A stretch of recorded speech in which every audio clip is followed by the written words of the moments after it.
बिस्मिल्लाहिर्रहमानिर्रहीम। अस्सलाम वालेकुम नादरीन, आप यूट्यूब चैनल देख रहे हैं। मैं इमरान खान हूँ। 9 मई के एक और मुकदमे में यास्मीन राशिद साहिबा को, उमर चीमा साहब को और एजाज चौधरी, उनके अलावा मियां महमूद रशीद, इन तमाम लोगों को 10-10 साल की सज़ा मजीद सुना दी गई है। यानी आप देखें पाकिस्तान में किस तरीके से इंसाफ हो रहा है कि एक ही शख्स या एक ही खातून एक वक्त में अलग अलग मुकदमों में गिरफ्तार की जाती हैं और पाकिस्तान की रियासत उन्हें सज़ा देती है सिर्फ इस जिद में कि हमने इन्हें शिकस्त देनी है। यानी पाकिस्तान के इदारों का एक पॉलिटिकल पार्टी से लड़ना बनता है। पॉलिटिकल पार्टी को अवाम ताकत देते हैं और अवाम उसे बनाती है, जबकि इदारों को अवाम तनख्वाह देते हैं जिस पे इदारे या उसमें काम करने वाले लोग पलते हैं। पॉलिटिकल पार्टी जो है वो मौजूद रहती हैं। यहाँ पे दुनिया में 100-100 साल, 200 साल, इससे ज़्यादा टाइम की भी पॉलिटिकल पार्टीज़ हैं वो काम कर रही हैं, जबकि जो आदमी हैं वो इदारों में आते हैं और फिर चले जाते हैं। इदारे बनते भी हैं, ख़त्म भी होते हैं। लेकिन पाकिस्तान की रियासत को पूरी तरह कंट्रोल किया गया है मिलिट्री एस्टेब्लिशमेंट के ज़रिए से, और अब वो लोगों से इंतकाम ले रहे हैं। ये इंतकाम नहीं है तो और क्या है? यानी यास्मीन राशिद आपको दहशतगर्द लगती हैं, कभी सोचिए, या एजाज चौधरी जो इस वक्त बहुत क्रिटिकल सिचुएशन में है अपनी सेहत के हवाले से, क्या वो एक दहशतगर्द हैं? शाह महमूद कुरैशी साहब को इस केस में बरी किया गया और वो इसलिए भी करते हैं कि लगे कि जनाब हम बड़ा इंसाफ कर रहे हैं, हालांकि ये सारे एक तरह से बेगुनाह हैं। शाह महमूद कुरैशी साहब हर केस के अंदर अगर बाइज्जत बरी होते चले जा रहे हैं तो फिर उन्हें जेल में क्यों रखा हुआ है? आपको याद होगा कि अगस्त 2023 में शाह महमूद कुरैशी साहब को गिरफ्तार किया गया था। मैंने उनकी गिरफ्तारी नहीं देखी, उस वक्त मैं खुद जबरी तौर पर लापता था। तो जब शाह महमूद कुरैशी साहब को अगस्त 2023 से लेकर अब तक गिरफ्तार रखा गया तो किस मुकदमे में रखा गया? हर जगह पे तो वो बाइज्जत बरी हो रहे हैं, हर जगह पे तो उनको छोड़ा जा रहा है। एक दिन उनको बकायदा बेल भी मिल जाती है, फिर भी उनको नहीं छोड़ा जाता। तो एक जुल्म और ज्यादती की दास्तान है जो पाकिस्तान में लिखी जा रही है। और जो लोग कहते हैं कि बातचीत चल रही है, मुज़ाकरात चल रहे हैं, कोई रिलीफ मिलने वाला, कोई चक्कर नहीं है। ये काम है सारा मिलिट्री एस्टेब्लिशमेंट का। मैं आपको लिख कर देता हूं कि किसी सियासतदान में इतनी जुर्रत नहीं है कि वो दूसरे सियासतदान के साथ इस लेवल का जुल्म और ज्यादती करे, क्योंकि हर सियासतदान ये जानता है कि कल को मेरी बारी खत्म होगी और इसकी बारी आ जाएगी। ये पाकिस्तान की मिलिट्री एस्टेब्लिशमेंट ही कर सकती है, जिनके दिमाग में ये बात बैठ गई है कि हमारी बारी हमेशा रहेगी, हम हमेशा इक्तदार में और ताकत में रहेंगे, हमसे कोई इक्तदार और ताकत नहीं छीन सकता। और पाकिस्तान के 70 साल इस बात की गवाही दे रहे हैं। अब ये सियासतदानों पे मुनहसिर है कि उन्होंने बारी बारी मार खानी है या मिलकर इस अफरियत को किसी पिंजरे में बंद करना है। यानी मैं सियासतदानों को भी ये कहता हूं, सहाफियों को भी कहता हूं, जजेस को भी कहता हूं, वकला को भी कहता हूं, सिविल सोसाइटी को भी कहता हूं, तमाम वो लोग जो पाकिस्तान में जी शऊर हैं उन सबको मैं ये कहता हूं, चाहे वो ओवरसीज पाकिस्तानी है, कि बारी बारी सबकी बारी, ये किसी को नहीं छोड़ेंगे, ये सबको मारेंगे। जब तक पाकिस्तान की एस्टेब्लिशमेंट की कमबख्ती नहीं आएगी, जब तक पाकिस्तान की एस्टेब्लिशमेंट की बारी नहीं आएगी, तब तक हर पाकिस्तान की बारी आएगी, हर पाकिस्तानी की बारी आएगी। याद रखिएगा, या तो आप इनके खिलाफ खड़े हो या फिर आप इंतजार करें अपनी बारी का, क्योंकि बारी बारी सबकी बारी। गिलगित बल्तिस्तान में इलेक्शन चोरी हो गया ना, अब कश्मीर में वो कुछ हो रहा है। कश्मीर में जो भी हो रहा है, एक प्रोपेगेंडा किया जाता है, एक आधा आदमी कोई सख्त जुमला बोल देता है, ओवरसीज पाकिस्तानी या कश्मीर के अंदर कोई जज्बाती नौजवान कोई बात कर देता है, यानी जिसके घर के अंदर लाश पड़ी हुई होगी, जिसके दोस्त को या किसी अजीज को आप मार देंगे, या आप उसे जख्मी कर देंगे अस्पताल के अंदर, या आप टॉर्चर करेंगे, या आप उसी को जख्मी कर देंगे, वो आदमी मुंह से उसके फूल तो नहीं झड़ेंगे ना भाई। लोगों को गुस्सा आता है, लोग रिएक्शन देते हैं। आपने, हुकूमत ने तदब्बुर का, समझदारी का मुजाहरा करना होता है, लेकिन यहां पे उल्टा काम चल रहा है। मिलिट्री एस्टेब्लिशमेंट एक जुमले की तलाश में रहती है, जैसे ही कोई एक जुमला कहीं से मिलता है प्रोपेगेंडे का बाजार गर्म कर देते हैं। तो फिर मैंने अपनी जिम्मेदारी समझी कि मैं देखूं कश्मीरी वाकई पाकिस्तान को तोड़ना चाहते हैं, क्या वाकई कश्मीरी पाकिस्तान के या पाकिस्तान के इदारों के दुश्मन हो गए, क्या वाकई वो पाकिस्तानी अवाम से नफरत करते हैं, और ये जो प्रोपेगेंडा फैलाया जा रहा है शरपसंद है, ये कौन लोग हैं जो इकट्ठे हो गए हैं? तो मैंने वहां पे एक बड़ा मेहरबान है, मैं उनका नाम नहीं ले सकता, लेकिन उनको मैं सलाम पेश करता हूं। उन्होंने इस माहौल में भी जाके वहां पे काम किया, और जिस तरीके से उन्होंने मुझे ये फुटेज भिजवाई, ये गुमनाम आदमी है, इसका बहुत शुक्रिया। एक दिन आएगा कि मैं सबके सामने भी बताने के काबिल होऊंगा कि ये शख्स है, लेकिन मैं अभी उसकी जान को खतरे में नहीं डाल सकता। बहरहाल देखिए कि कश्मीरी जो एहतजाज कर रहे हैं इस वक्त, वो क्या कहते हैं इस प्रोपेगेंडा के बारे में। मैं आम कश्मीरियों की बात कर रहा हूं, ये सुनिए जरा आप। तो नाजरीन, आपने आम कश्मीरियों की बात सुनी। आम आदमी की बात वैसे कौन सुनता है पाकिस्तान में? पाकिस्तान की एस्टेब्लिशमेंट का आम आदमी के बारे में रवैया इंतहाई तज़हीक आमेज है। वो बहुत बदतमीजी करते हैं, आम आदमी को ब्लडी सिविलियन वो कहते हैं और उसे समझते ही कुछ नहीं है। यानी हाई ऑक्टेन जो है वो अमीर आदमी का फ्यूल है, उसके ऊपर लेवी पता कितनी कम की है? 214 रुपए उसके ऊपर लेवी कम कर दी है। यानी उसको कितना बड़ा रिलीफ दिया इन्होंने कि जनाब लेवी 214 रुपए कम कर दी हाई ऑक्टेन के ऊपर। जहाज का जो पेट्रोल है वो सस्ता किया, आम आदमी का पेट्रोल महंगा किया। ये पाकिस्तान के अंदर स्टेट ऑफ अफेयर्स है। गवर्नमेंट इस तरीके से चल रही है और ये टाउट हमें समझाते कि हैं और बयानियां किस तरह बनाते हैं कि जनाब देखें ना, पाकिस्तान के अंदर पेट्रोल अब भी अमेरिका से, बर्तानिया से, पता नहीं कौन कौन से मुल्कों से सस्ता है। वहां पे पेट्रोल ज्यादा महंगा बिकता है। और भाई वहां पे आपने अफोर्डेबिलिटी भी देखनी होती है। एक तो आपने ये देखना होता है वो कितनी दूर से खरीद कर ले जा रहे हैं, फिर आपने ये देखना होता है कि उनके लोगों की फीकस आमदन कितनी है। जितना पैसा एक पाकिस्तानी पूरे महीने में नहीं बना सकता, उतना पैसा यहां पे बर्तानिया में एक आम आदमी, एक मजदूर जो है वो 4 या 6 घंटे काम करके बना लेता है।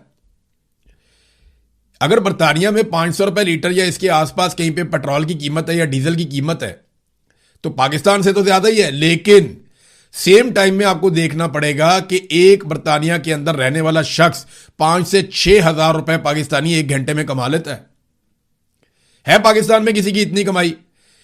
यहां पे तो लोग 2-3 दिन काम ही नहीं करते, जुमे वाले दिन जल्दी चले जाते हैं, हफ्ते एतवार को काम ही नहीं करते, वो पैसे खर्च करते हैं। इनकी इतनी ज्यादा कमाई है। पेट्रोल का खर्चा इनका तो इनको लगता ही नहीं है क्योंकि इनकी कमाई बहुत ज्यादा है। जब आपकी इनकम ज्यादा होती है तो फिर खर्चों की आपको परवाह नहीं होती। अगर आपने पाकिस्तान में लोगों के ऊपर महंगाई का जिन मुसल्लत करना है तो करें, जितना मर्जी करें, लेकिन लोगों की आमदन बढ़ाएं। आमदन बढ़ाने का कोई किसी किस्म का बंदोबस्त नहीं है, इसलिए पाकिस्तान के अंदर लोग ज्यादा इसके खिलाफ आवाज उठाते हैं। नादरीन, ख्वाजा आसिफ की भांजी जो है शिजा फातिमा, उसके कारनामे ने कमाल कर दिया। पाकिस्तान में हर तरफ रोला पड़ गया। शिजा फातिमा ने कार्रवाई ये डाली, अजीबोगरीबी बिल पास करवा दिया पकड़ के, और ये जनाब पहुंच गया सेनेट में। अब मैं हैरान हूं, इस किस्म के नालायक लोग फॉर्म 47 पे इकट्ठे करके जर्नैलों ने पहुंचा दिए हैं असेंबली के अंदर कि किसी को ख्याल ही नहीं आया कि वो क्या चीज पास कर रहे हैं या किसके ऊपर बात कर रहे हैं।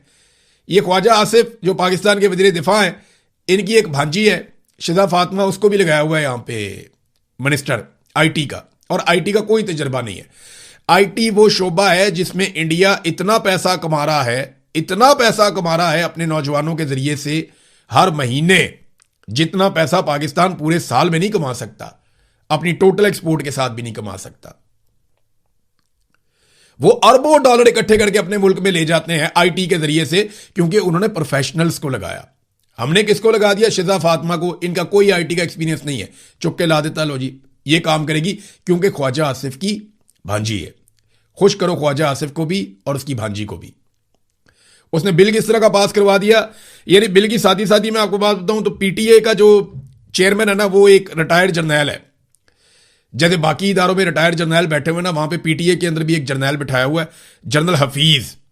अब उसको ये इख्तियार दे दिया गया इस जर्नैल को कि वो अपने ये जो टेलीकम्युनिकेशन इसके पास महकमा है, उसमें जितनी कंपनीज काम करती हैं नीचे, जो टैक्स देती हैं, इसके जरिए असर भी आती है ना, उनके जरिए से वो जिसकी मर्जी प्रॉपर्टी में बढ़ जाए।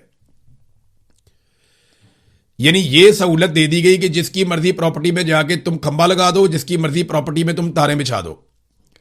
ये इस जर्नैल को चादर और चार दीवारी का तकद्दुस पामाल करने का पूरा इख्तियार दे दिया गया। और जो बंदा अपनी प्रॉपर्टी का दरवाजा नहीं खोलेगा, ताउन नहीं करेगा तार बिछाने के लिए या खंबा लगाने के लिए, उसको 5 करोड़ रुपया जुर्माना भी हो जाएगा, उसको कैद भी कर देंगे। ये बिल पास हो रहे हैं पाकिस्तान में, और पास करने वाला कौन है जरा ये भी आप देख लें। जनरल मुशर्रफ के दौर में ना, ये बिलाल गौरी साहब हैं जर्नलिस्ट, उन्होंने ये इंकशाफ किया है, तो उनका क्रेडिट है तो मैं उनको दूंगा। जनरल मुशर्रफ के दौर में एक जर्नैल था, जनरल मुशर्रफ का बड़ा करीबी, और vice chief of army staff general Yusuf, उसका बेटा है जनाब इस वक्त, जिसको शहबाज शरीफ ने बराह रास्त उठाकर लाकर वफाकी सेक्रेटरी लगा दिया है, जरार हाशिम खान। ये है जनाब बंदा जो इस बिल के पीछे है। यानी कार्रवाइयां आप इनकी चेक करें कि हम एक ऐसा कानून पास करेंगे कि जिसकी मर्जी प्रॉपर्टी में जाके खंबा, सबसे पहले एक खंबा ख्वाजा आसिफ के घर में क्यों ना लगा दें और दूसरा शिजा फातिमा के घर में जाके खंबा लगा दें, और अगर ये जरा सी चूं चां करें तो इनको 5-5 करोड़ का जुर्माना करके अंदर कर दें, ये ज्यादा बेहतर नहीं हो जाएगा? इन्होंने मजाक बना दिया पाकिस्तान को, यानी मुखालिफिन को कुचलने के लिए एक और हरबा। ये यार ये बंदा पसंद नहीं है, लाओ एक खंबा उधर जाके। ये इस तरह की कार्रवाइयां हैं। और हर महकमे के ऊपर अपना जर्नैल बिठाया हुआ है ताकि जब जरूरत पड़े बवक्ते जरूरत काम आए। जब कहें जनाब ये कार्रवाई डाल दें वो डाल देता है, जब कहें इंटरनेट बंद कर दो वो बंद कर देता है, जब को मोबाइल बंद कर दो वो बंद कर देता है, जब को फलानी कंपनी का बाजू मरोड़ दो मरोड़ देता है। वो जो उसको कहते हैं ना वो वही करता है। तो इन्होंने जर्नैल इसीलिए रखे हुए हर जगह के ऊपर, क्योंकि मिलिट्री एस्टेब्लिशमेंट पूरे तरीके से पाकिस्तान पर राज करना चाहती है। अब पाकिस्तान पीपल्स पार्टी को इसमें तकलीफ हो रही है गिलगित बल्तिस्तान में। वजह यह है कि पीपल्स पार्टी को लगता है कि ये इस्तेहकाम पार्टी की तरफ से आ गई। एक सीट भी इन्होंने नहीं जीती और 4 आजाद उम्मीदवार इन्होंने साथ मिला लिए, 2 इनको मखसूस मिल गई। ये 6 सीटों के साथ आकर बैठ गए गिलगित बल्तिस्तान की असेंबली में। ये आए कहां से, ये हैं कौन, इनका सियासी बैकग्राउंड क्या है, इन्हें कौन सपोर्ट कर? पीपल्स पार्टी को बड़ी आग लगी हुई है। तो मैं सिर्फ इतना बताऊं बिलावल को कि जनाब बिलावल साहब, ये है ब्रूट मेजॉरिटी। अभी आपने सिर्फ उसकी झलकी देखी है ब्रूट मेजॉरिटी की। अगर आपको कहीं फिल्म दिखा दी जाए ना तो आसिफा को और आपको सड़क पे घसीटते हुए आपके वालिद समेत ले जाके कैद तन्हाई में डाला जाए, फिर आपकी पार्टी के जो अहम तरीन लोग हैं उनके मुंह के ऊपर काले कपड़े डाल के उनको अदालतों में पेश किया जाए और कई कई महीने उनकी पेशियां ही ना लगें, उसको कहते हैं ब्रूट मेजॉरिटी। जब एमएनएज अगवा कर लिए जाते हैं, सेनेटर्स अगवा कर लिए जाते हैं, उसे कहते हैं ब्रूट मेजॉरिटी। जब असेंबली के अंदर नामालूम अफराद घुस जाते हैं और घुसकर कब्जा करके बंदे उठाकर ले जाते हैं, उसको बोलते हैं ब्रूट मेजॉरिटी।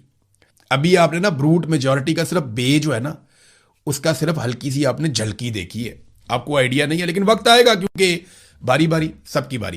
खैबर पख्तूनख्वा की हुकूमत ने नादरीन बजट पेश किया, बेशुमार उन्होंने पंफलेट जारी कर दिए और ऐसा लग रहा है कि उन्होंने कोई अनोखा बजट पेश किया। तो मैंने जब थोड़ा स्टडी किया तो मवाजना सिर्फ पंजाब के साथ करते हैं क्योंकि पंजाब बहुत तरक्याती नुक्ता नज़र से बहुत शानदार सूबा है और बहुत आगे क्लेम किया जाता है कि जनाब यहां पे जो काम होता है वो कहीं नहीं होता।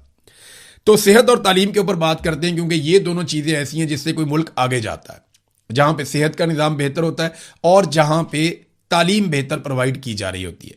तो दोनों सूबों में से सेहत के ऊपर किसकी ज़्यादा तवज्जो है और तालीम के ऊपर किसकी ज़्यादा तवज्जो है तो ये आप सुन लें। लेकिन क्योंकि मरियम नवाज कहती है कि शऊर से किसी का पेट नहीं भरता, हालांकि पेट तो जानवर का भी भर जाता है, और ये शऊर ही है जिसने इंसान को अशरफुल मखलूकात का टाइटल दिलवाया था। तो चले जरा थोड़ा सा मवाजना मैं आपके सामने रखता हूं। सेहत और तालीम के हवाले से जो बजट है खैबर पख्तूनख्वा में वो है जी 803 अरब, जबकि सेहत और तालीम के हवाले से जो बजट है पंजाब में वो है 1250 अरब। आबादी का फर्क मैं आपको बता देता हूं, 13 करोड़ की आबादी है पंजाब की और 4 करोड़ की आबादी है खैबर पख्तूनख्वा की। खैबर पख्तूनख्वा का टोटल बजट है 2170 अरब जबकि पंजाब का 5900 अरब। खैबर पख्तूनख्वा की हुकूमत ने तालीम और सेहत के ऊपर 37% पैसा खर्च किया है अपने बजट का, 37% तालीम और सेहत पे, जबकि पंजाब ने 21%, लगभग 21% पंजाब ने खर्च किया है तालीम और सेहत के ऊपर। देखिए कितना बड़ा फर्क है, आध आध का फर्क है कि इन्होंने जो पैसा खर्च किया सेहत के ऊपर। जो फी कस यानी हर आदमी को सेहत के ऊपर पंजाब क्या दे रहा है और हर आदमी को सेहत के ऊपर खैबर पख्तूनख्वा क्या दे रहा है ये भी सुन ले, क्योंकि आबादी के ऊपर ही आप डिवाइड करेंगे ना। सेहत के नुक्ता नजर से एक आम पंजाब के रहने वाले शहरी को 3846 रुपए का वो हकदार है, यानी 3846 का बजट है एक आदमी के लिए पंजाब में, जबकि खैबर पख्तूनख्वा में यही 8375 यानी दुगने से भी ज्यादा उन्होंने सेहत में आम आदमी को रिलीफ दिया है। अब आ जाए तालीम पे।